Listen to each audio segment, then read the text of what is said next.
So today we have a mushroom that almost all you guys have heard about, but none of you guys have eaten. We have Fomitopsis officinalis, or the Agarikon mushroom. You guys probably heard about it from the Joe Rogan Experience, episode 1035 with Paul Stamets, my hero, my absolute hero. But this mushroom is important to me for all the reasons Paul explained in that episode.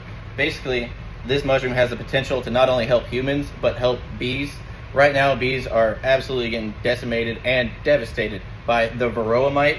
It's basically in every single colony that is out there, whether that's a natural hive or artificial hive. What the varroa mite does is latches right onto the bee's back, pierces its back, basically going right to its spinal cord. It doesn't have a spinal cord, but it injects viruses right in its back.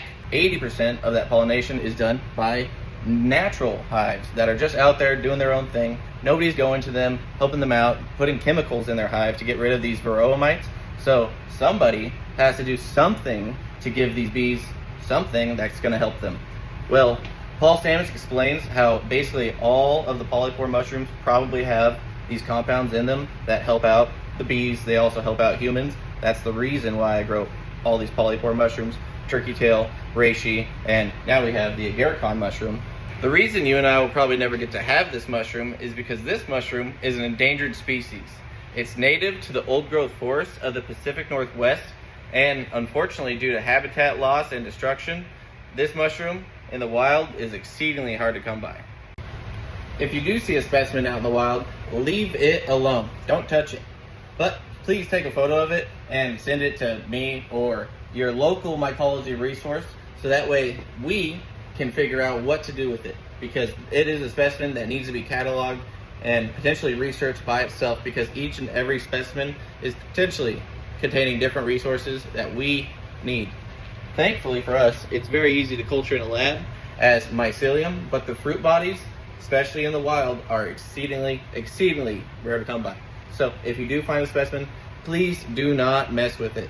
Obviously, there's a small exemption for mycologists who just happen to be carrying some agar plates infused with hydrogen peroxide in their backpack. I'm from the central coast of California, so I've never seen one in the wild or in person ever in my life. But here I have it in the lab. Thankfully for us, it is easy to culture as mycelium, and also thankfully for us, the mycelium does contain some of the compounds we're looking for. I'm in contact with a couple people that have beehives, a couple bee farmers, and my intentions are not only to put this stuff on trees, but we're going to be putting this mycelium near beehives, and we're going to hope that those bees pick up the little itty bits of mycelium and take it to wherever they're getting their propolis from. Bees are attracted to mycelium, bees are attracted to propolis on trees, so bees are able to take the mycelium to the fresh wounds on trees. I probably won't have any luck in the Central Coast because it's a dry Mediterranean climate, but there are a couple places, including my own property, where I think it's going to do well. The virus that we're concerned about is the deformed wing virus. The deformed wing virus basically turns the bee's wings into like little squigglies, and the bee just simply isn't able to fly. We all know that bees have a hard time with their body weight ratio to their wingspan and all that. But guess what happens when you get a wing that's barely perfect in the first place, because God made it perfect, and you put a little squiggly in it? Can't fly. So what we need to do is help the bees. That's why I'm growing the Fomitopsis officinalis. Not for me, not for you, it's for the bees.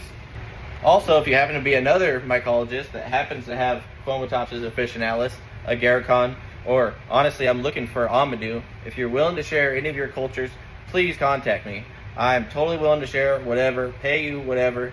It's just, I had a hard time finding Fomitopsis officinalis for one, and I could not find Amadou mushroom at all anywhere. I'm simply just trying to put this out in the nature and have it for not me, for everyone else. We're trying to grow them in the lab to try to propagate the species. So if you're interested at all in propagating the species with me, I mean, let's freaking do it, dude. Literally.